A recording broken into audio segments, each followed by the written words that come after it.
Bonsoir, c'est l'heure de la totale. Voici le sommaire. Confraternellement, les rapports des corps de contrôle de l'État en question, un dossier qui sera suivi d'un entretien avec le directeur de publication du quotidien, Mohamed Gueye, sur ce plateau, répondra à nos questions. Coin Éco focus sur les impacts environnementaux de l'exploitation des ressources pétrolières et gazières. Mamadou Ndiaye accueillera sur la totale le directeur général de la compagnie Oryx, Serigne Momar Dieye. La peinture sous verre, notre bouillon culture de ce soir, le souhait, des formations en langue locale, un art très sénégalais. Question-réponse avec notre diplomate du jour, Gilles Yabi, fondateur du think tank Wati, analysera les enjeux du couplage des élections législatives avec le référendum de la Constitution en Guinée début mars. Et puis ailleurs à destination le Ndiambour et ses mémorables épopées, puis Joal Fadiout et ses multiples facettes culturelles. Enfin, la rubrique portrait, l'oiseau qui parle, je vous laisse deviner son nom à découvrir en fin d'édition. Bienvenue.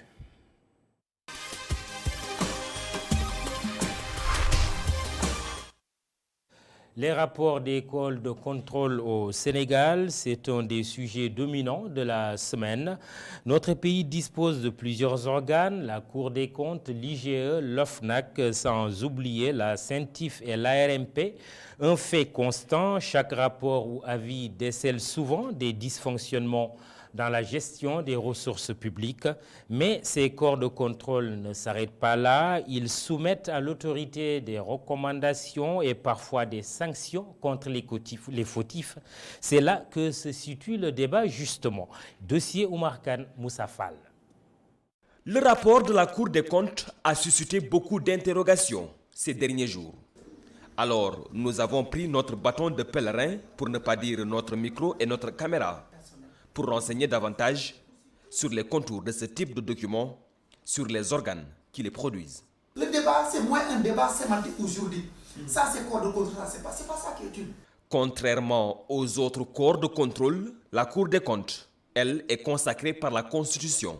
La Cour des comptes contrôle les comptes publics, l'exécution des lois de finances, le secteur parapublic et sanctionne les fautes de gestion.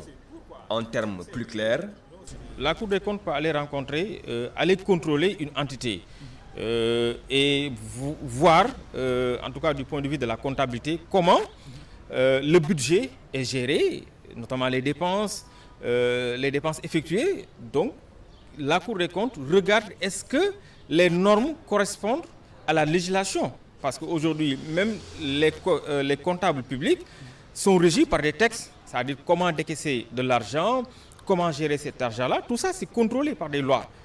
Donc maintenant, la Cour des comptes regarde est-ce que les dépenses effectuées sont conformes par rapport à la législation interne, est-ce que les dépenses effectuées sont conformes par rapport à la législation. Donc s'il y a eu des dysfonctionnements, voilà, des anomalies, la Cour des comptes relève ça et le soumet à l'autorité qui est habilitée. Ces dysfonctionnements et anomalies sont mentionnés dans un rapport qui formule des recommandations. Et c'est là que ça devient intéressant. Quand la Cour des comptes contrôle, en tout cas dans l'exercice de ses missions, une entité, si la Cour des comptes relève des dysfonctionnements, des anomalies, mais à côté, la Cour des comptes formule une recommandation qui est censée remédier à ces dysfonctionnements-là. Donc, vous en conviendrez avec moi que la partie la plus importante pour moi du rapport, c'est la mise en œuvre de ces recommandations. D'ailleurs, si vous prenez même la loi de 2012-22 du 27 décembre 2012, cette loi même fait obligation à la Cour des comptes de faire un suivi des différentes recommandations qu'elle a eu à formuler. Mais également de revenir vers le public pour leur informer par rapport à la mise en œuvre de ces recommandations. Parce que tant que ces recommandations-là ne sont pas mises en œuvre, mais le problème va persister. Mettre en œuvre les recommandations des corps de contrôle, on a l'impression que c'est là où le bas blesse. Les fonctionnaires impliqués ne sont presque jamais sanctionnés. Là où le problème subsiste, c'est au niveau de la finalité. Autant le travail, on peut considérer qu'il est bien fait, mais pour l'opinion, pour moi-même qui vous parle, pour le contribuable, souvent, il y a des personnes qui sont impliquées dans certains rapports et il n'y a pas de transmission des dossiers devant la justice. Lorsque ces personnes sont suspectées ou impliquées dans une ou des fautes pénales. Et là, c'est incompréhensible.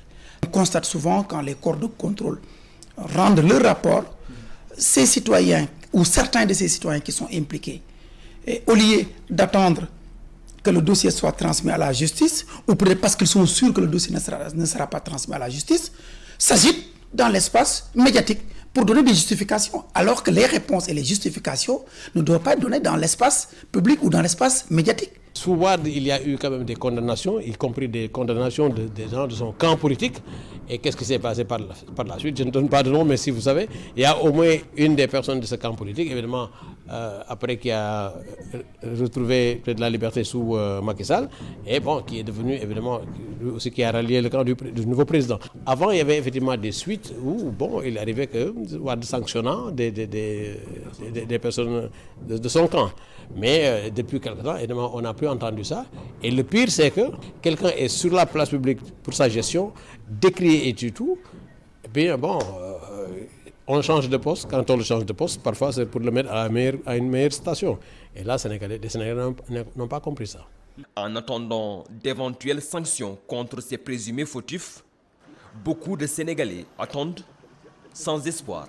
Puisqu'on ne m'a pas donné l'occasion d'espérer jusqu'à maintenant, de quelque suite que ce soit, ben, j'ai le droit d'avoir mes réserves jusqu'au moment où on me convaincra que je me suis trompé dans ma perception de la chose. En attendant, j'attends, comme tous les Sénégalais.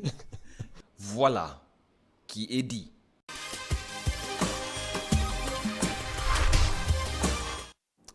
Le directeur de publication du journal Le Quotidien est sur ce plateau. Mohamed Gueye, bonsoir. Bonsoir, Mamadou. Peut-on dire que ces rapports des organes de contrôle se suivent et se ressemblent? Oui, jusqu'à présent, c'est justement le sentiment qui se dégage. Les rapports se suivent.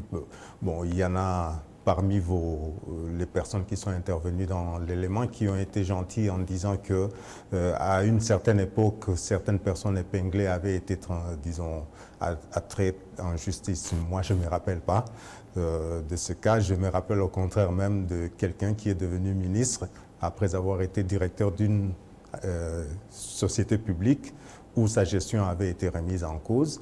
Et la recommandation de la Cour des comptes avait été de dire que cette personne ne devait plus se voir confier une quelconque administration publique. Où se situe la difficulté? La difficulté, elle est politique, elle n'est pas technique. Comme le disent tout le monde le constate. En fait, c'est la décision politique qui doit découler de... Si les organes de contrôle avaient le pouvoir judiciaire, c'est-à-dire attraire les personnes en justice directement et non pas faire des recommandations, laisser à l'autorité de l'exécutif de pouvoir faire le suivi, peut-être que les choses en seraient différemment. Parce que on voit actuellement beaucoup de personnes épinglées dans les derniers rapports qui sont sortis essayer de s'agiter au niveau de la presse pour essayer de donner leur opinion. Mais justement, ces personnes disent que le principe du contradictoire n'est pas respecté. On a entendu ce genre d'arguments. Est-ce que c'est des arguments recevables? Si je lis les rapports de la Cour des comptes, je ne peux pas accepter ces arguments. Parce que les rapports de la Cour des comptes signifient de manière très claire qu'un rapport est fini et complet une fois que la partie incriminée a été entendue. C'est en ce moment-là que le rapport est publié. Tant que le rapport ne contient pas l'élément contradictoire, comme vous l'appelez, il n'est pas encore publié. Donc, je ne peux pas vraiment accepter cet argument en ce moment-ci. Ces rapports remis au chef de l'État sont définitifs? Oui. Les rapports définitifs sont remis au chef de l'État, contiennent les arguments des uns et des autres. Donc, si les personnes ont été exonérées de toute faute de gestion, les rapports les mentionnent exactement. Si les rapports ne contiennent pas d'arguments contraires apportés par les personnes mises en cause parce qu'elles n'ont pas eu le temps, la Cour leur laisse le temps de répondre jusqu'à ce qu'elles puisse inclure les réponses. Ce qu'on entend souvent de l'autorité politique, c'est de dire que nous avons une opinion qui aime le sensationnel.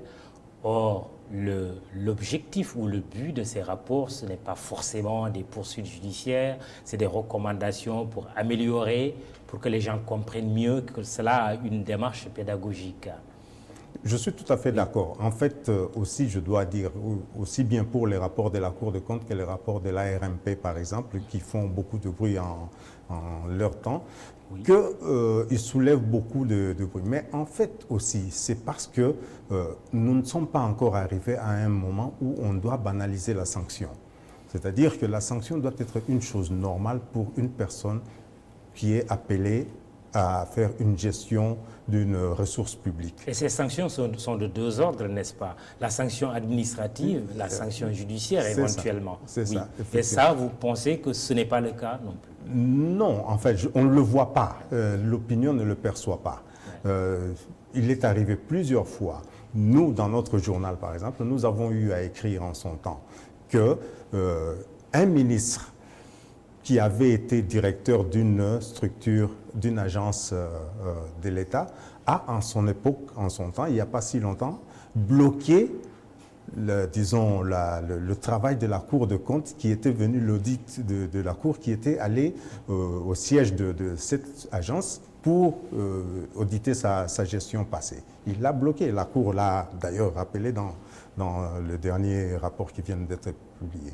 Quand nous l'avons publié, ça avait fait beaucoup de boucans, ouais, et ça n'a abouti à rien. Pourquoi? Avez-vous cherché à comprendre? Non, nous avons constaté que tout le monde a parlé de cette affaire. Le ministre, après coup, a posteriori, m'a appelé pour dire que notre source s'était trompée, que l'information n'était pas correcte. Nous l'avions aussi publié en disant que les membres de la Cour des comptes persistent et estiment que l'histoire s'est vraiment passée et que nous avions même censuré les propos qui avaient été attribués au ministre qui étaient beaucoup plus violents. Donc, je crois que nous, en tant qu'organe de presse, nous avions fait notre travail. Oui. Les membres de la Cour des comptes ont porté l'affaire à qui de droit. Maintenant, il ne leur appartenait pas de sanctionner ou bien de remercier la personne, mais rien ne lui est arrivé et jusqu'à présent, cette personne se trouve dans les rouages du gouvernement. Alors, le président de la République a dit qu'une commission sera créée, chargée d'examiner tous ces rapports. Est-ce que vous pensez que c'est une décision bonne? C'est une décision. On la verra à l'œuvre. Mais si vous voulez mon opinion, je trouve que c'est alourdir une machine qui est déjà lourde. Vous aviez tout à l'heure cité les organes de contrôle les corps de contrôle qui existent dans ce pays. Je trouve qu'il y en a suffisamment. Et je crois que ces organes, la Cour de contrôle s'est plainte de ne pas avoir suffisamment de ressources humaines. C'est le cas aussi de l'ARMP qui ne parvient pas à se faire renouveler depuis plusieurs années. Vous allez chercher une commission qui doit être technique, où il doit y avoir des personnes suffisamment dotées de compétences pour pouvoir comprendre les recommandations de ces organes de contrôle. Ça demandera d'autres ressources aussi bien financières qu'humaines. Ça va alourdir la démarche pour moi, alors que l'autorité politique a suffisamment de moyens et de temps pour pouvoir prendre les décisions qui devraient lui. Il y a quand même quelque chose de paradoxal parce que ces instances, ces organes sont mis en place par l'État et cela fonctionne depuis très longtemps à travers les différents régimes et ces rapports sont remis souvent au chef de l'État. C'est la suite qui semble poser problème. Est-ce que véritablement c'est un problème de volonté politique ou plutôt de dispositifs à mettre en place pour que ces rapports puissent être examinés véritablement? Vous savez, nous sommes un État de droit. Oui. Dans un État de droit, un État qui se dit de droit, se doit d'avoir des organes de contrôle à côté des pouvoirs exécutifs, judiciaires et législatifs. Et ces organes de contrôle existent. Tout ça, c'est l'architecture, l'armature qui fonde notre État de droit. Maintenant, il existe dans notre dispositif constitutionnel des articles qui donnent un pouvoir exorbitant au chef de l'État de nommer au poste qui il veut. et selon sa vision qu'il a de la vision qu'il a de la politique qu'il veut mener pour le pays. Donc, pour sa vision politique, il choisit les personnes qu'il considère comme ayant les capacités pour pouvoir l'aider. Si maintenant ces personnes ont des manquements que lui considère comme bénins par rapport aux objectifs qu'il se fixe, il pense que ça peut pouvoir aller. Peut-être, je crois que c'est ça. Oui, très bien. Alors, Mohamed Gueye, qu'est-ce qui se passe avec les gestionnaires des deniers publics? Cette relation trouble avec l'argent, comment vous pouvez l'expliquer?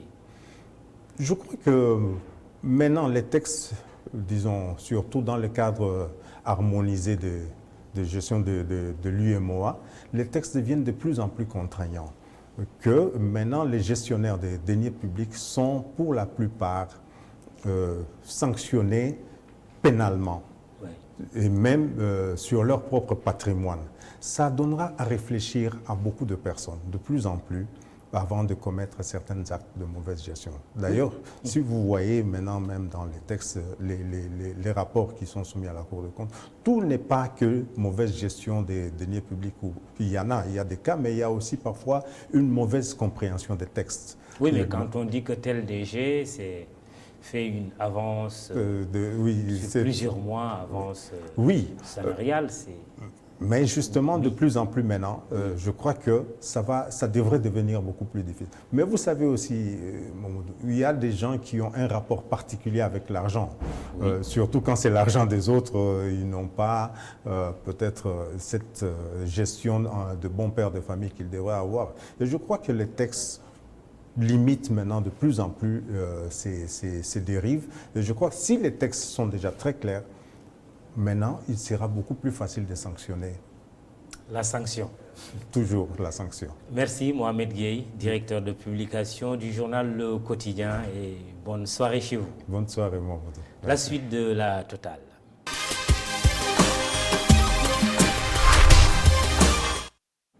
Coin Éco se propose aujourd'hui de vous éclairer davantage sur les enjeux environnementaux liés au pétrole et au gaz sénégalais.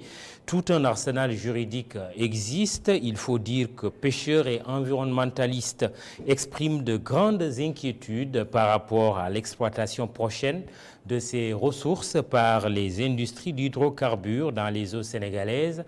Du côté de l'État, on tente de rassurer. Pétrole et gaz, le Sénégal face aux défis environnementaux, c'est un sujet de Pape Ibrahima Ndiaye et Pape Mafal Fall. Serigne Abdoul-Yad ne cache pas son inquiétude quand on évoque l'exploitation du pétrole et du gaz dans les eaux sénégalaises. Comme la plupart de ses pairs environnementalistes, il pense aux impacts que les activités des plateformes d'hydrocarbures peuvent avoir sur l'écosystème marin. Pendant ces opérations, il y a ce qu'on appelle les levées sismiques, en fait. Ce sont des levées géophysiques.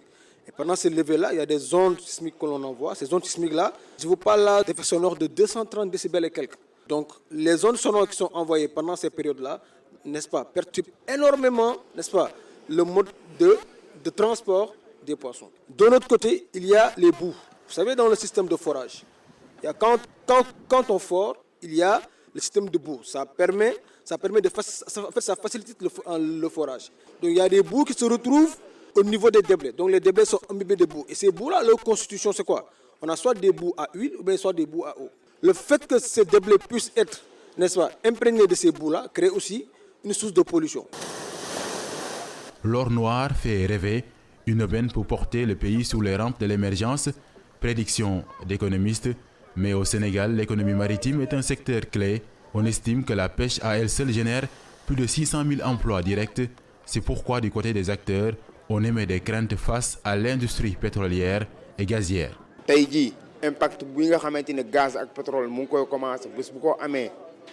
Aujourd'hui, on nous parle beaucoup de pétrole et de gaz dans le pays. Mais jusqu'à présent, les vrais acteurs, à savoir nous les pêcheurs, ne sont toujours pas impliqués dans le processus, alors que c'est toute une économie qui risque d'être touchée. Et jusqu'à présent, on ne nous a pas informé des potentiels impacts du pétrole et du gaz.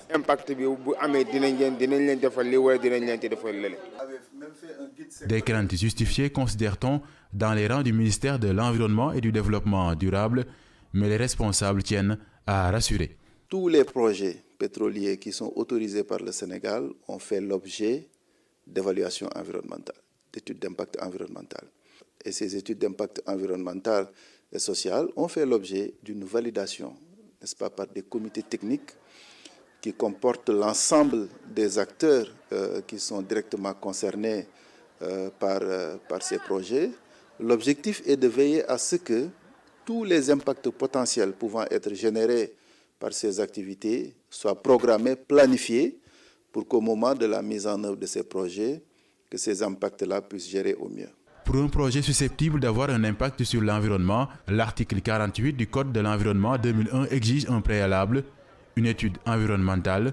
Seulement, des environnementalistes alertent l'État sur la nécessité de veiller au respect des règles édictées et d'adapter le cadre juridique. Évidemment, le Code de l'environnement qui est en révision prend en charge ces questions-là et va renforcer l'arsenal juridique, tout ce qui est texte réglementaire, au-delà, n'est-ce pas, de tout ce qui est encadrement technique, n'est-ce pas, de ces activités. Aujourd'hui, les populations sont impliquées dans le processus. Donc, c'est des outils de planification environnementale, mais de démocratisation du processus décisionnel qui permet à tous les acteurs pouvant être impactés par l'activité de donner leur point de vue. Les premiers barils de pétrole sont attendus en 2021 au Sénégal et selon l'environnementaliste Serigne Abdoul Yad, seul un État fort peut faire face aux entreprises d'hydrocarbures pour permettre d'atténuer les impacts environnementaux afin d'éviter la perte de la biodiversité, la pollution des mers ou encore les marées noires que subissent certains pays pétroliers comme le Nigeria. Entretien à l'instant avec Serigne Momar Dieye, ancien directeur général d'Orix. Il est le président de l'Association sénégalaise pour le développement de l'énergie en Afrique, un exercice qu'affectionne Mamadou Ndiaye. Bonsoir tous les deux et bienvenue. Bonsoir Mamadou, merci. Bonsoir M. Dieye. Bonsoir. Momar est un acteur clé donc, du secteur pétrolier, puisqu'il a été pendant longtemps donc, acteur. M. Dieye, quand on parle du pétrole, souvent à côté on parle aussi de la pollution. C'est deux choses qui sont forcément liées? Oui, parce qu'en fait, c'est une industrie pétrolière, hein, c'est une industrie. Donc, que ce soit à terre, que ce soit en mer, c'est une industrie. Donc, ce sont des machines, ce sont des équipements qui sont en fonctionnement. Et forcément, il va y avoir la pollution, il va y avoir des rejets. Donc, c'est légitime qu'on parle de pollution. Est-ce que le pétrole ne peut pas se rendre propre pour se dégager de cette image assez mauvaise qu'on lui prête? En fait, il y a un processus. Vous savez, avant, on parlait beaucoup de charbon. Après, on parlait d'énergie fossile. Maintenant, on va aller un peu vers le gaz. Bon, dans les pays développés, on parle de nucléaire. On peut aussi parler d'hydrogène. Donc, avec tout ce qui est économie ou bien de gestion du climat, donc on va un peu vers les énergies propres. Donc ça, c'est légitime. Hein. C'est un processus qu'il faut accompagner. Donc je pense que d'ici quelques années, on va voir les résultats au niveau du Sénégal. La centrale au charbon a été arrêtée, donc on va favoriser davantage les énergies propres, que ce soit le gaz, que ce soit le solaire, que ce soit l'hydraulique, que ce soit l'éolien. Alors vous parlez de processus, fermons les yeux et ouvrons-les rapidement pour voir un peu le scénario dans les 4 ou 5 ans à venir. Une haute mer remplie de plateformes, mais en même temps aussi de tonniers, de grands navires transportant ou transbordant du pétrole. Est-ce que cette atmosphère, elle est déjà prévisible? Est-ce qu'on a une idée de la façon dont il faut réguler un peu tout ce transport, tous ces millimélos de techniques, d'armada, disons, de matériel justement pompant, exportant ou excavant le pétrole? Oui, bien sûr, parce qu'en fait, il n'y a rien de nouveau sous les cieux. Ce qu'on va faire au Sénégal, on l'a fait ailleurs. Donc, il y a aussi, donc, avant de commencer, l'étude d'impact environnemental et social. Donc, qui essaie de voir un peu le scénario et puis qui essaie de planifier. S'il y a un problème, qu'est-ce qu'il faut faire, voilà. Donc, je pense que ça, c'est un armada qu'il faut préparer. Donc, l'État a mis en place des codes, que ce soit pétrolier, que ce soit contenu local, que ce soit loi gazière. Les décrets vont sortir au fur et à mesure. Mais je pense que c'est un processus qu'il faut accompagner. Maintenant, c'est les décrets, peut-être les noms de services qui vont peut-être un peu plus préciser certaines choses. Parce qu'actuellement, c'est des lois qui sont un peu vastes. Maintenant, c'est les décrets qui vont peut-être préciser comment on va gérer ça. Et puis bon, il y a aussi en fait, il faut savoir, il y a des organes de contrôle, de régulation qui vont se mettre en place et qui pourront peut-être régulièrement contrôler un peu l'état un peu de la pollution, l'état des rejets. Voilà, c'est ça en fait, c'est un processus qu'il faut accompagner. Là, on va entamer la phase de développement, ensuite c'est la phase de production peut-être dans 2-3 ans. C'est un processus et chaque moment, il y a des particularités qu'il faut satisfaire. Okay. Alors, la zone de mise en perspective est une zone qui est censée être une zone vierge, autant dans les côtes qu'en haute mer. Mais quand arriveront justement ces industries pétrolières, il peut y avoir effectivement un changement radical, n'est-ce pas, de la nature de ces zones-là. Est-ce que, de ce point de vue-là, on a anticipé un peu la réflexion pour voir comment le pétrole pourrait être exploité, mais en même temps aussi préserver et la nature et la faune et peut-être les fonds marins? Oui, c'est ça. En fait, comme j'ai dit, là, on avait commencé par la partie exploration. On va entamer la phase de développement et ensuite sera la production. Mais l'étude d'impact essaie de voir toutes les phases, pour voir dans chaque fois, parce que les gens ils font des rapports, que ce soit les opérateurs, les sous-traitants, ils font des rapports en disant voilà ce que je vais faire, voilà les risques, voilà les conséquences. Et tout ça, c'est mis, c'est-à-dire que c'est une simulation en fait qui est faite dans l'étude d'impact. On simule les cas, tous les cas de danger, les risques sont bien simulés et pour chaque cas, il y a une réponse. Si ça se produit, voilà ce qu'on va faire. Et puis maintenant, s'il y a des opérations qui sont risquées, l'État peut dire ah non, attention, moi ça, j'y veux pas. C'est pourquoi en fait la phase de développement, il y a une phase de validation par l'État. Même le processus technique, les matériaux qui seront utilisés, tout ça c'est validé. Donc l'État valide ces processus. On ne peut pas faire n'importe quoi. Parce qu'avec le code pétrolier maintenant, on s'est engagé à appliquer les bonnes pratiques. Voilà. Et puis il y a des normes, il y a donc, les lois qu'on a signées, il faut qu'on les applique. Voilà. Notre zone est connue comme étant une zone où les courants marins et les vents sont très forts. En cas de nappe, très rapidement, justement, la nappe peut se déverser et s'étendre justement sur des superficies extraordinaires. Donc, les marées ne sont pas les nappes de marée noire ne sont pas à exclure justement des phénomènes cataclysmiques. Oui, comme partout. Je pense que ça, c'est des processus naturels qui sont gérés dans l'étude d'impact. Maintenant, ce qu'il faut maintenant, c'est essayer de le prévoir et d'avoir aussi des solutions de réponse. Parce que de canaliser disons que les fuites, les rejets à temps opportun. Donc ça, il faut qu'il y ait quand même qu'on ait des moyens, ça c'est plus important, des moyens de contrôle et d'alerte, qu'on puisse dire voilà, il y a ça qui est en train de se passer, il faut arrêter ou bien il faut commencer à prendre des mesures pour corriger. Mais ça, en fait, c'est un système aussi, comme je dis, de préparation, d'alerte, et puis aussi qu'il y ait des moyens qui soient alloués, que ce soit la marine marchande, que ce soit l'environnement, que ce soit les gens qui gèrent la pêche, qu'ils aient les moyens de contrôler. En fait, l'idéal, c'est quoi? C'est de faire une cartographie actuelle. En disant qu'actuellement au Sénégal, voilà ce qu'on appelle notre cartographie de fonds marins. Voilà les espèces qu'on a, voilà les quantités, tout ça. Et puis, voilà, on fait une photographie. Ça, c'est déjà fait? Bon, je ne pense pas que ce soit fait. Mais je pense que l'étude d'impact a mesuré un peu ça. De cela. Mais je pense que, pour moi, il faut aller encore un peu plus loin. À ce moment-là, maintenant, il y aura des alertes, quoi. Il faut que les gens aient des moyens, que les gens soient formés, qu'ils puissent contrôler en temps réel. Dès qu'il y a une petite évolution, on dit tiens, attention, il y a quelque chose qui se passe, et là on prend les mesures. Autrement dit, la gestion donc, des fonds marins, mais en même temps aussi la préservation de la nature, ça obéit sans doute à des équipes pluridisciplinaires, ne serait-ce que pour anticiper justement sur ces phénomènes que vous décrivez. Voilà, c'est pourquoi, en fait, je pense que déjà ça a commencé au niveau du COS-Pétrogaz, il n'y a pas que les ingénieurs pétroliers, il y a des environnementalistes, des juristes, tout ça. Et donc, aussi au niveau des organes de régulation, il faudra que le ministère de l'Environnement soit bien représenté, le ministère de la Pêche, le ministère des Forces armées. Il faut une équipe multidisciplinaire, en fait. C'est ça l'idéal. Et je pense qu'on n'a pas encore vu les décrets, on n'a pas encore vu peut-être l'organisation de cet organe de régulation, mais on doit aller vers ça. Il faut absolument, parce qu'on a beaucoup d'ingénieurs, on a beaucoup de scientifiques qui sont là, qui connaissent, qui ont étudié. Et il faut les mettre dans ça pour qu'ils puissent contrôler. Il faut aussi que l'organe soit indépendant pour pouvoir prendre des mesures rapidement. Votre dernière question. Oui, vous êtes maître d'œuvre d'un salon qui est connu justement dans la sous-région, qui fait courir sans doute beaucoup d'experts justement des milieux des hydrocarbures. Est-ce que ces questions vont être abordées? Et ensuite, est-ce que véritablement on fera aussi la nomenclature des métiers liés au pétrole et au gaz? Tout à fait. En fait, la nomenclature a été faite depuis longtemps. Maintenant, il y a un problème d'accès à l'information qui se pose. Mais nous, on a fait des conférences, ça fait 2 ans, avec des organismes patronats pour pouvoir leur dire voilà les métiers. Même l'enseignement supérieur, on a fait une formation, un séminaire avec eux. Maintenant, le salon, on est à sa 12e édition, hein, donc on parle d'énergie et de pétrole. Parce que souvent les gens pensent que le pétrole, c'est une finalité, mais c'est juste un début pour pouvoir faire autre chose. Donc on va parler de tout ça, on va parler d'environnement, on va parler de contenu local, on parle là de solaire, d'énergie renouvelable. Voilà. Donc c'est vraiment un salon global de tout ce qui est énergie. Et on parle beaucoup de transition énergétique, parce que ça vraiment c'est important. Il faut que les gens sachent qu'il faut modifier le comportement. On quitte les fossiles pour aller justement vers les énergies renouvelables. Vers ça, quoi. Tout à fait. Okay. Oui. Merci, Serigne Momar Dieye, ancien directeur général d'Orix.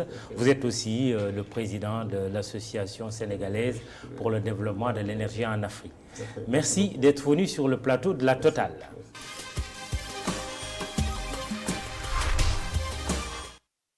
Nous prenons à présent notre dose culturelle, le sous-verre, déformation dans nos langues nationales de la peinture sous verre. Bouillon Culture vous plonge donc dans l'univers de cet art très spécifique au Sénégal. Le sous-verre raconte l'histoire et la vie de tous les jours. Le portrait de nos saints ces portraits font également partie du décor. La peinture sous verre occupe certaines artères de Dakar. Les tableaux n'ont pas échappé au regard d'Oussama Sagna. Les images sont d'Augustin Mandan. Sur l'avenue Pétavin, la peinture sous verre est élevée au rang d'art majeur. On en trouve accrochés, posés sur le trottoir dans des échoppes. Grâce à cette galerie à ciel ouvert, on découvre autant de pièces que de signatures.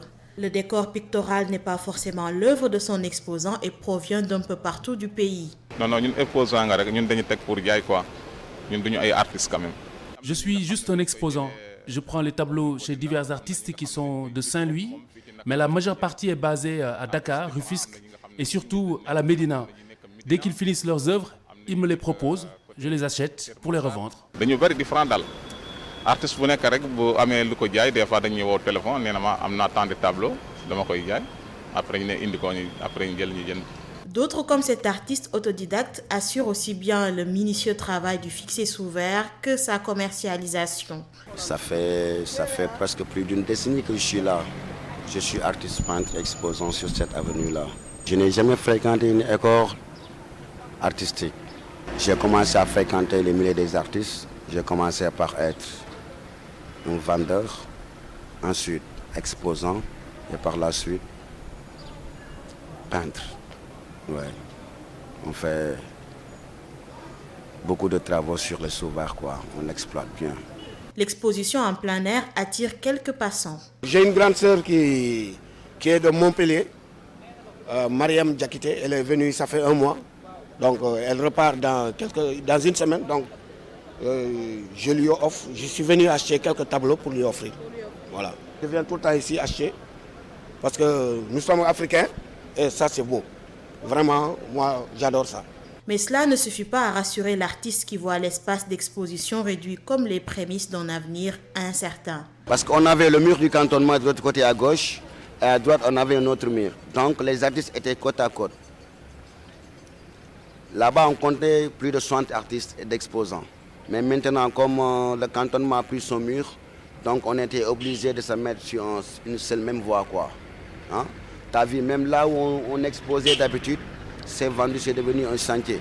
La peinture sous verre est incontestablement la forme d'art plastique la plus répandue et la plus populaire. Elle est un mode et un moyen d'expression apprécié, largement utilisé par les Sénégalais et draine toute une chaîne de valeur. Sous ces aspects, cet art typiquement sénégalais mériterait plus d'intérêt et davantage d'attention.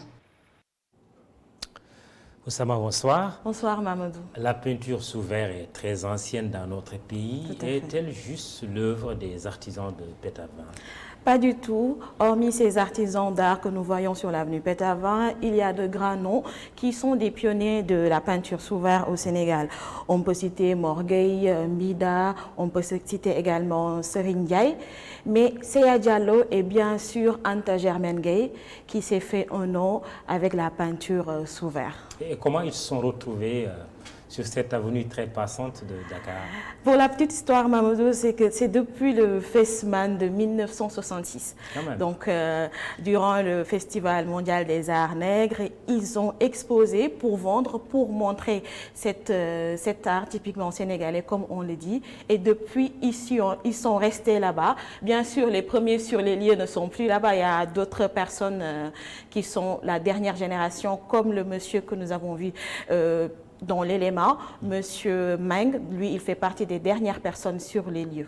Oui, alors on a vu il y a toute une chaîne de valeur. Comment elle se présente? Cette chaîne de valeur se présente depuis l'acquisition des matériaux, parce qu'ils utilisent le verre à vitre, ils utilisent également le carton, l'encre de Chine. Donc c'est depuis cette acquisition de matériaux. En plus, l'artiste qui fait ces tableaux, il les vend aux exposants ou aux artisans d'art sur l'avenue Pétavin. Ces mêmes commerçants les revendent à des ambulants qui la journée vont au marché Sandaga, d'autres au marché Kermel. Il y a aussi les rabatteurs. Même si les relations ne sont pas toujours tendres entre les rabatteurs et les commerçants, donc il y a toute une chaîne de valeur dans cette activité de vente, d'exposition, de peinture, de tableaux sous verre. Toute une économie donc du sous-verre. On imagine aussi les difficultés. Elles sont de quel ordre, de quelle nature? Leur difficulté principale, c'est l'espace. Comme M. Meng l'a expliqué, parce que lui aussi, c'est le président de leur association. Ils sont regroupés autour d'une association. Avant, ils étaient sur toute l'avenue Pétavin. Maintenant, vous le voyez, ils sont juste sur un côté et vers l'angle Jean Jaurès. Ils étaient une soixantaine, maintenant ils ne sont qu'une vingtaine et peu d'artistes. Ceux qui sont sur là-bas, c'est des commerçants, des vendeurs, en l'occurrence de Saint-Baba. Les autres artistes ne peuvent pas être sur place parce que l'espace est réduit. Là, ils sont actuellement devenus une propriété privée. C'est même en chantier. Les propriétaires leur ont promis de les laisser une fois le chantier acheminé, mais ça, c'est toujours hypothétique. Donc, leur principal souci, c'est l'espace.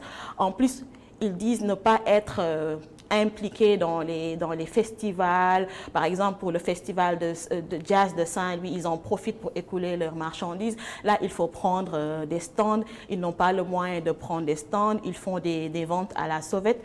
Donc, c'est ça leur principal souci, l'espace. Encore une fois, c'est ça qui les inquiète pour l'avenir de cet art, de leur activité. Oui, le sous-verre, un art qu'il faut prendre un peu plus au sérieux. Tout à fait. Très bien. Et vous êtes revenu avec votre sous-verre?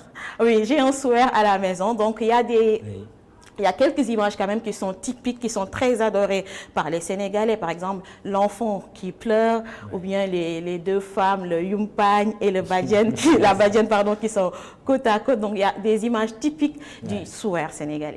Merci Osama Monique Sagna. Merci beaucoup Mamadou.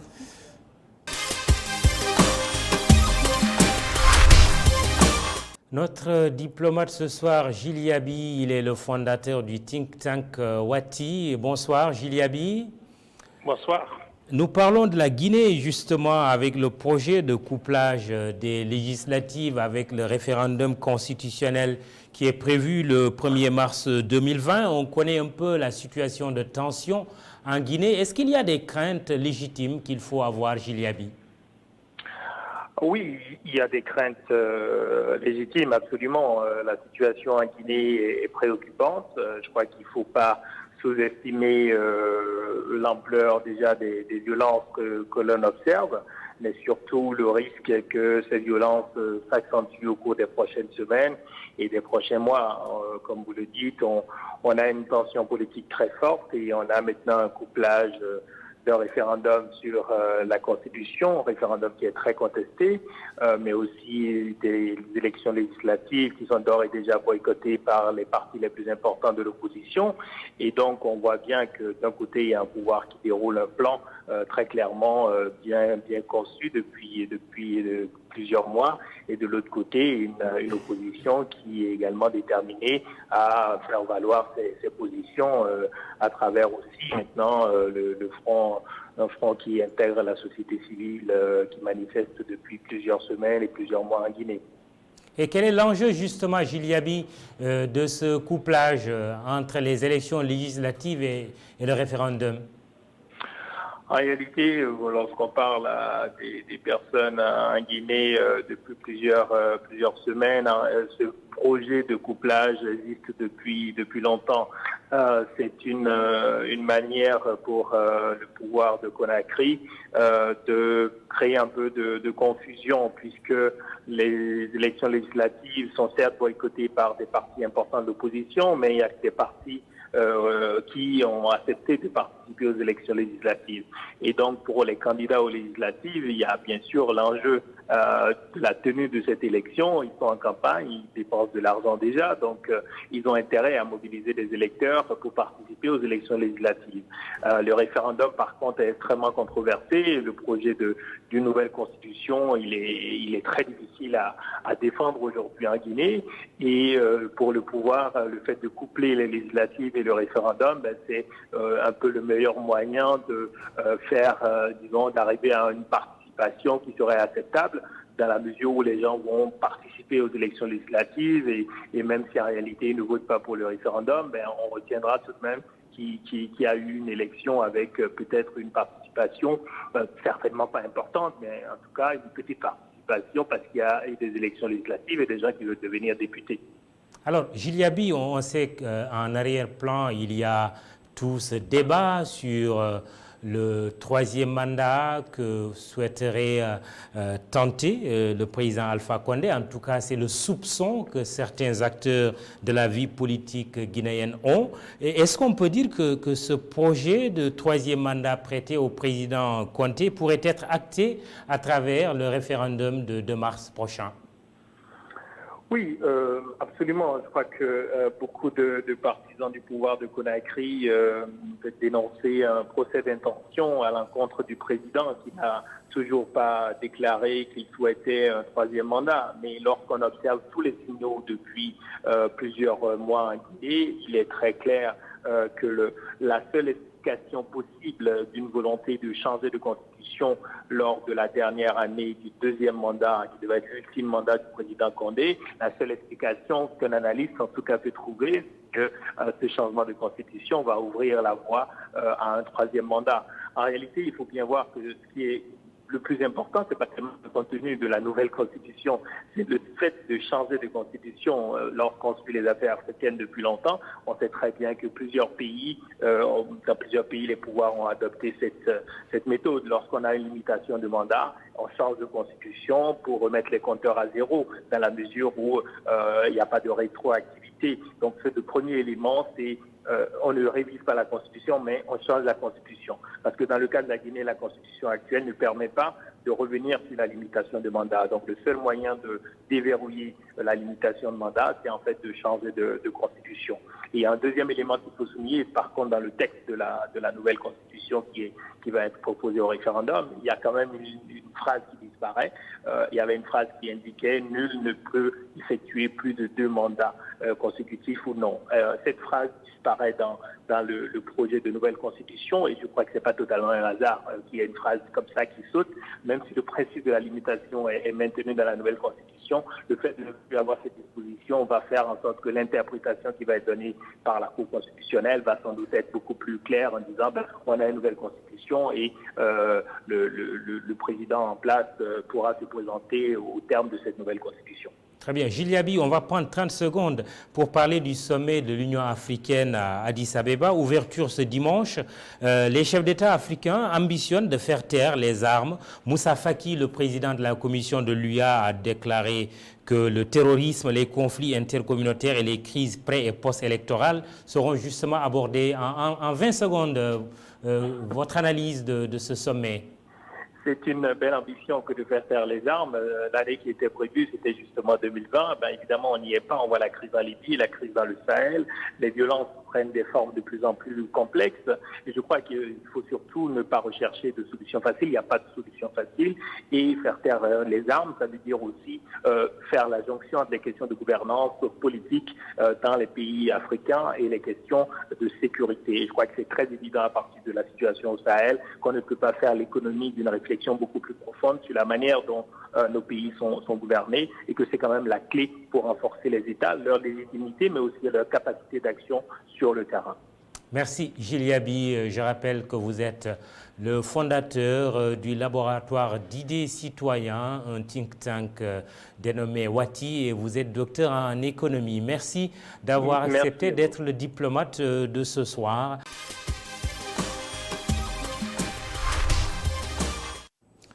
Aïra, le Ndiambour est notre première destination ce soir, une terre aux mille et une épopées. De nombreuses histoires s'y racontent volontiers. Elles sont déroulées pour certaines à Louga, la capitale, avec notamment l'épisode historique de la bataille de Ndeude. Pape Alioune Sarr avec Yann Dembatine nous replonge dans cette grande épopée du Ndiambour. Ici, tout renvoie à la culture et dans chaque fibre, on est en mesure de voir des éléments de culture. Tout ce qui reste quand on a tout oublié, comme aurait dit le président poète. La culture et l'histoire qui sont si riches par ces contrées sont à chaque fois revisitées de gaieté de cœur par le FESFOP et bien d'autres festivals. Le Ndiambour aurait été fondé par 3 familles. Du reste, le village de l'époque n'était constitué que de 3 concessions. ndax Makhtarou Dam ak Omarou Dam dañoo dëkk Mbabouk jóge Mbabouk à 7 km de Louga dem jàngi Gànnaar. Parce que Makhtarou Dam et Omarou Dam ont quitté Mbabouk pour aller étudier en Mauritanie. Une fois de retour à Louga, il n'y avait que 3 familles: Tchorna, Djemen et Ndankou. Tchorna chez les Cissé et Guipate chez les Ndiaye. ak Ndankou mooy ñu sant Dimme Tchorna ñu sant Cissé nekk fa Guipate ñu sant Ndiaye dëkk fa. Nous voici à Marbat, quartier devenu populeux. Il n'y a guère, ce fut l'emplacement d'un grand marché à bétail qui était un haut lieu de commerce très couru. Le Marbat était un grand marché au bétail boo xam bi dem na ba nekk une très très grande foire boo xam bi benn tubaab bu ñuy wax Abel Jandé ak Cornu Gentil ñoo ko daan présider. Le Marbat fut un grand marché de bétail et c'est même devenu une très grande foire dirigée par Abel Jandé et Cornu Gentil et où tous les animaux domestiques étaient rassemblés. Ce fut un marché très prospère et qui était également un lieu de rencontre où se réunissaient les troubadours, les conteurs et même les danseurs. De rencontres, les troubadours, les trouvères, les conteurs, les danseurs, dañ fa daje ndax marché bi. De nombreux récits font également état du passage en ces lieux de beaucoup de guides religieux. Mais cette partie du pays fut même le théâtre de rudes batailles, dont celle qui a opposé Lat Dior à Salmon. moo doon entrée Kayor d'ailleurs boo xoolee fii artillerie école bi. C'était l'entrée du Cayor. L'école d'Altieri était un fort avancé construit par le colon pour avoir une meilleure vue sur le Cayor. Il y avait même des tunnels jusqu'à la gare. C'est très important et c'est d'ailleurs ici à Ndende que Lat Dior a tué le capitaine Salmon avec son détachement à Louga. C'est l'une des batailles les plus mémorables que Lat Dior a livrées face aux Blancs. Bataille les plus mémorables que Lat Dior livrées aux Touaregs. D'illustres personnalités et chefs d'État ont aussi séjourné à Louga. Aujourd'hui, Louga, écartelé entre nostalgie et foi en l'avenir, garde le prestigieux titre de la ville la plus culturelle.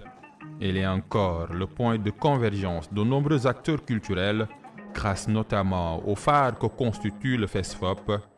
Louga est assurément une vitrine culturelle.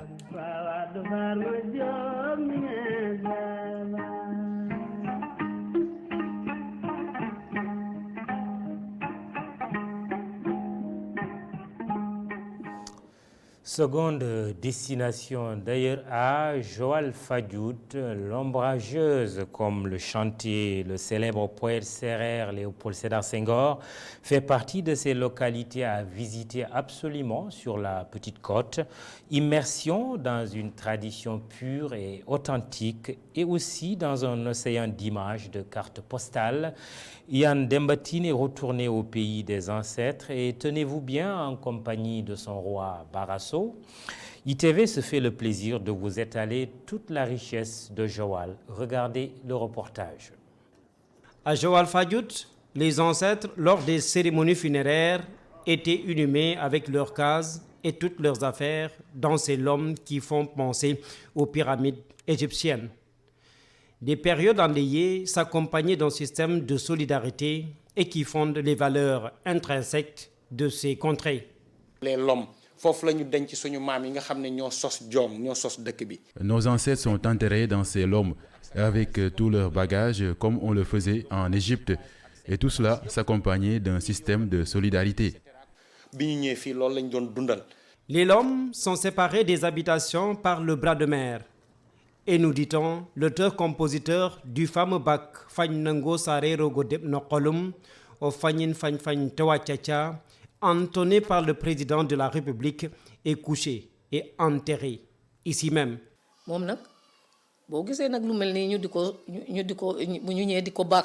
Avant sa mort, il avait demandé aux habitants de la commune de venir faire des prières devant sa tombe si l'eau se faisait rare pendant l'hivernage. Il était un saltigué. Ngor Sarr est l'auteur de ce bac souvent prononcé par le président de la République. Ce bac lui appartient.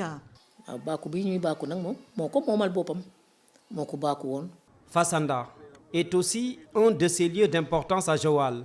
Les caméras ne sont point autorisées ici. Beaucoup de malades qui n'avaient plus aucun espoir ont été soignés par le rituel de Fassanda. Nous soignons beaucoup de maladies ici. Nous ne nous vantons pas de ce que nous faisons et tous les résultats escomptés proviennent de Dieu, le Tout-Puissant. Fassanda est devenu un lieu de refuge pour certains.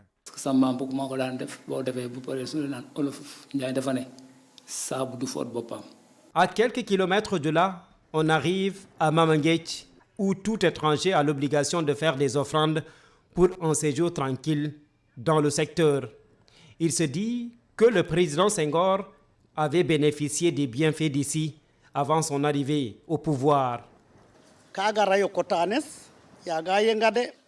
Quand Senghor a voulu être président, il est venu nuitamment à Joal réveiller mon grand-père. Et ensemble, ils sont partis faire de même pour le propriétaire de la maison qui était juste à côté de notre domicile. C'est après que Senghor les a informés qu'il avait demandé que l'on achemine un taureau noir à Joal, qu'on devait le tuer avant de le plonger dans Mamanguech. Et grâce à ce sacrifice, le président poète avait déjà prédit sa victoire à la présidentielle.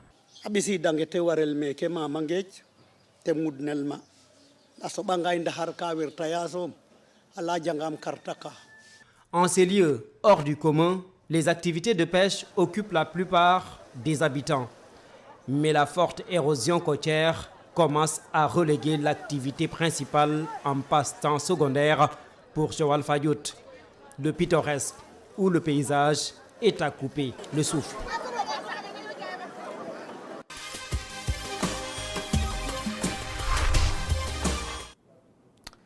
L'oiseau qui parle, le perroquet se présente devant la caméra d'ITV avec sa volubilité légendaire. Cet oiseau sauvage domestiqué partout dans le monde impressionne grâce particulièrement à ses facultés de parler comme l'homme. On peut domestiquer le perroquet en observant cependant certaines règles. Les services des eaux et forêts veillent au grain. Abdourahmane Ly est allé à la rencontre de cet autre animal de compagnie. Je vous présente le Laura. Laura fait partie des mascottes du parc. Laura, tu fais un petit coucou pour ce monsieur d'abord, et gentiment. Voilà, un petit coucou, ce monsieur. Voilà, on les regarde bien, Laura, c'est bien. Nous sommes à plus de 70 km de Dakar, à Nguéring, plus exactement au parc exotique animalier. Un vrai paradis pour animaux, surtout pour les oiseaux, dont les perroquets. On en compte diverses espèces dans ce parc de 2 hectares. Des perroquets venus essentiellement de l'Océanie, de l'Amérique du Sud, dans la forêt amazonienne ou encore de l'Afrique centrale. On a des perroquets ara, comme celui-là, le ararona, c'est du sud du Mexique. Derrière moi, tu as l'ara macao, c'est du Brésil. Et tu as les grilles du Gabon, tu as les timnés. Le grill, c'est gabonais, c'est africain. Tu as l'Amazon, qu'on a vu tout à l'heure, front jaune. Tu as des Mexicains, il y a du Brésil, il y a le Mexique Floride, il y a le Costa Rica, il y a les fronts bleus, tu as les fronts jaunes, tu as les fronts blancs. Tout ça, c'est la famille des haras aussi. Tu as les haras chloroptères là-bas. Tu as les haras bouffons aussi. Tu as des grands neclectus aussi dedans là-bas. Les grands neclectus, c'est les perroquets qu'on a vu tout à l'heure, qui ont la femelle qui est rouge et que le mâle est vert. Qui est d'ailleurs très rare qu'on voit 2 espèces, un oiseau comme ça, que la femelle est différente complètement du mâle. Tu vois, c'est très rare même dans le monde. Bon, on ne s'imagine pas les couleurs que les perroquets ont, mais c'est comme ça, on le voit que dans les perroquets. Cet oiseau au bec crochu, au plumage arc-en-ciel, est assez particulier. Il fascine avec ses couleurs vives, son intelligence et sa faculté à parler. C'est un animal vraiment qui se domestique très bien et c'est un animal aussi qui est très intelligent, un peu qui a la capacité quand même d'un enfant de 6 ans ou 7 ans, un peu comme ça, qu'on arrive à faire apprendre beaucoup de choses. N'importe quelle langue que tu parles, tu domestiques un perroquet dans ta maison, au fur et à mesure du temps, avec la patience, et il va arriver à répéter les mêmes mots ou le même langage que toi, pareil. Et ça, c'est qu'on voit que dans les perroquets. Tu l'as dans la maison, tu te sens comme si tu étais avec quelqu'un dans la maison. Il arrive à répéter tout ce que tu dis et souvent ça fait des bêtises, ça fait des trucs et c'est amusant. Ce que le gris du Gabon confirme. Alors, la deuxième, une dernière? Super. Les aptitudes de celui-ci dépassent l'imagination, nous dit ce guide. Ils arrivent même à faire le téléphone dans la maison et toute une famille, tout le monde est là et il se fait la sonnerie du téléphone, les gens sont au salon ou ils sont dans la chambre, ils courent après le téléphone et qu'il n'y avait personne. Tu vois, c'est des trucs qu'ils font, ils jouent soit avec. Parfois on dit que bon, c'est les jours. Et c'est que les gens vont courir et quand les gens sont là, ils ne disent plus rien. Et souvent il appelle Modou, je sais pas, ou quelqu'un dans la famille avec la voix de l'autre. Et là tu cours en demandant, ah ben tu m'as appelé? Non, je ne t'ai pas appelé. Tu vois, c'est des histoires de jeu qui fait, beaucoup de gens aiment ça dans la maison. Une réponse donc à la question de savoir pourquoi sont-ils autant apprivoisés ici et ailleurs. Cependant, un entretien sérieux doit s'en suivre, sinon les conséquences pourraient être dramatiques. C'est fragile, c'est un animal de compagnie, mais qui aime beaucoup de la compagnie surtout. Il faut que toi là, si tu sois là, lui parler, lui causer, tu vois, s'en occuper. Au moment donné que tu l'abandonnes, il le sent tout de suite. Et il arrive à s'arracher les plumes, à faire une dépression et puis il peut en mourir même. Selon l'aliment même ou la compagnie, les deux. Il arrive aussi qu'il soit jaloux. Oui, souvent on dit souvent sur certaines espèces comme le gabonais, comme le gabonais, souvent quand c'est une femelle, la plupart ils s'attachent plus au mec, le mari quoi. Et la femme il veut pas lui, même s'il est domestiqué souvent. Une information de taille s'ensuit malgré son aimable compagnie. Pour passer entre les mailles du filet des services des eaux et forêts, il est impératif d'avoir une autorisation de ces derniers pour en avoir en sa possession. Donc quand c'est né dans le village, nous on le prend au bout de 3 semaines aux parents dans le nid. Et dans le nid, c'est récupéré, on prend une bague, comme la bague que vous voyez, c'est pris la bague, on l'a mis bébé, petit. Et quand il est jeune, la bague peut passer. Mais quand il est déjà adulte, la bague, on ne peut pas le mettre. Et sur ce bague-là, il y a toutes les identifications qui montrent que cet oiseau, c'est un oiseau d'élevage. Et avec la bague, si un jour la personne achète cet oiseau, pour l'identification, pour montrer qu'il n'a été pas volé ou capturé, avec ce papier certificat qu'on lui fait ici, il part aux eaux et forêts, juste c'est déclaré. Il regarde seulement la bague, il sait que c'est un oiseau d'élevage et il n'a pas de problème. On compte entre 340 et 380 psittacidés dans le monde. Une appellation scientifique des espèces d'oiseaux telles que le perroquet, la perruche et le cacahuètes, des espèces en voie de disparition. Le braconnage et la disparition de leur habitat sont à l'origine de ce classement sur la liste des espèces menacées, explique un communiqué du service américain de la pêche et de la faune. Au revoir. Au revoir. Bonsoir Abdourahmane Ly. Est-ce que tous les perroquets savent parler? D'accord. Mamadou, avant de répondre à cette question, permettez-moi de parler un peu du village de Nguérigne. Nguérigne, c'est un village situé dans la région de Thiès, qui est donc un village situé à 79,1 km plus précisément de Dakar. Donc il faudrait qu'on s'arrête un peu parce que c'est un village qui est connu internationalement dans le sens où ils ont pris une décision d'arrêter carrément, décision en tout cas d'arrêter, disons, les mutilations génitales. Donc c'était une parenthèse que je voulais amener déjà. Voilà. Après, par la suite, pour répondre à votre question, c'est une question en fait qui en amène une autre, si je puis dire, parce que est-ce que réellement les perroquets savent parler? C'est une question qu'il faudrait poser d'abord, parce que les scientifiques ont un problème par rapport à ça. D'aucuns disent que les perroquets savent parler, d'autres non, parce qu'ils disent que les perroquets ne savent pas parler, ils savent juste répéter en fait les mots. Ils reproduisent juste les sons de leur environnement. Donc c'est ce que les gens disent. Moi j'ai essayé d'en avoir le cœur net. J'ai essayé de faire parler un perroquet en lui disant essayez de dire Mamadou bonsoir pour voir. Malheureusement il ne l'a pas fait. Il s'est trouvé que, en tout cas le guide nous a fait comprendre que le perroquet ne va pas le faire. Pour la simple et unique raison, il n'a jamais entendu un nom pareil. Mamoudou Ibrahim. Ça sonne bizarre pour le perroquet. Effectivement. Donc il n'a jamais entendu ça, donc il ne va pas le répéter naturellement. Donc on en est arrivé à la conclusion selon laquelle un perroquet ne fait que répéter en fait. Il répète et il reproduit tout simplement les sons de son environnement. Et comment faire pour qu'il parle enfin? D'accord. Bon, pour qu'il parle, comme je vous ai dit, effectivement, il faut du temps déjà. Il faut lui donner beaucoup de temps en perroquet. Donc, il faut essayer de l'apprivoiser. C'est toujours pas évident. Essayer de voir avec lui son environnement, les gens avec qui il est. Essayer de voir, disons, s'il est dans une famille, par exemple, et qu'il a un Abdourahmane très bavard, à chaque fois qu'il est avec lui, il lui parle. Là, il essaie de reproduire, en tout cas, tous les messages qu'Abdourahmane fait, si je puis dire. Par exemple, je viens vers lui, je lui parle tout le temps, du matin au soir, de ITV par exemple. Je lui dis à ITV, il y a ceci, il y a cela, de bonnes choses naturellement. Je lui parle, il va me dire, il va répéter, il va enregistrer ces mots-là et il va les répéter naturellement. Donc c'est cela en fait. Il faut être patient avec le perroquet. C'est cela, c'est cela. Donc je voulais justement, vous me tendez la perche si je puis dire, parce que vous ne pouvez pas vous lever un bon jour et venir devant un perroquet lui dire du moment où je suis seul, il n'y a personne à la maison, tu vas me parler aujourd'hui. Non, il ne va jamais vous parler. Toute la journée, il ne va pas vous parler. Vous allez rester toute une journée, vous allez parler seul, ça c'est sûr. Ce qu'il faut faire, c'est lui donner du temps. Et ça, c'est sûr, avec le temps, il va pouvoir parler. Très bien.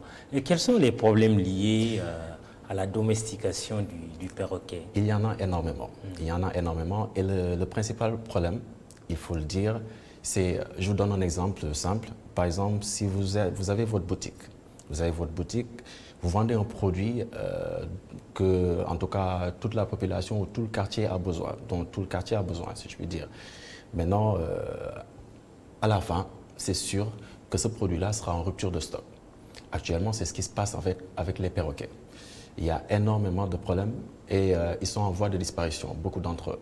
Beaucoup de perroquets sont en voie de disparition en ce moment. Et disons, c'est le cas du perroquet, du gris du Gabon. Le perroquet le gris du Gabon, c'est un perroquet. Oui. Donc, il est en rupture, autant pour moi, il est en voie de disparition actuellement. Parce que c'est le perroquet qui est plus, j'ai envie de dire, doué dans la répétition, pour ne pas dire parler. Il est plus doué dans la répétition, donc il a une faculté assez extraordinaire dans l'élément où vous aviez eu à entendre le guide en parler certainement. Donc, ils sont en voie de disparition.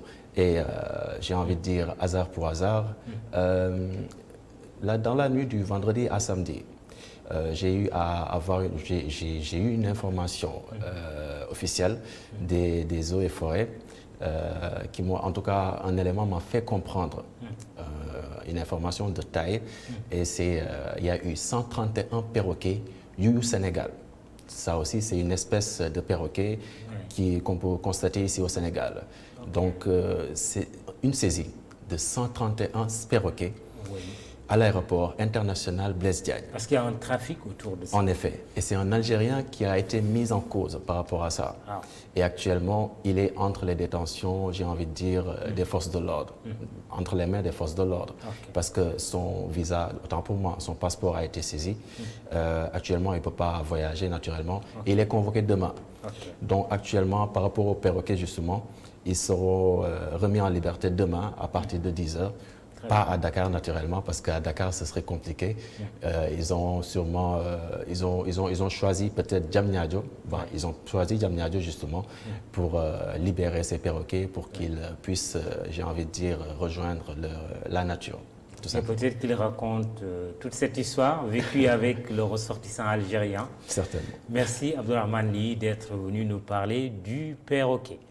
C'est la fin de la totale. Toute une équipe à votre service. Rédaction en chef Khalifa Diakhaté. Réalisation Masmoupa avec Babacar Ndiaye, Sélé Diallo, Modou à la prise de son et toute l'équipe de journalistes qui a rendu possible donc ce magazine La Totale. Dans un instant, à la suite de vos programmes avec Idée ce soir, Sophia Ba, Omnisport, l'équipe de Malik Tchandoum vous donne rendez-vous aux environs de 22h. Bonsoir et rendez-vous la semaine prochaine.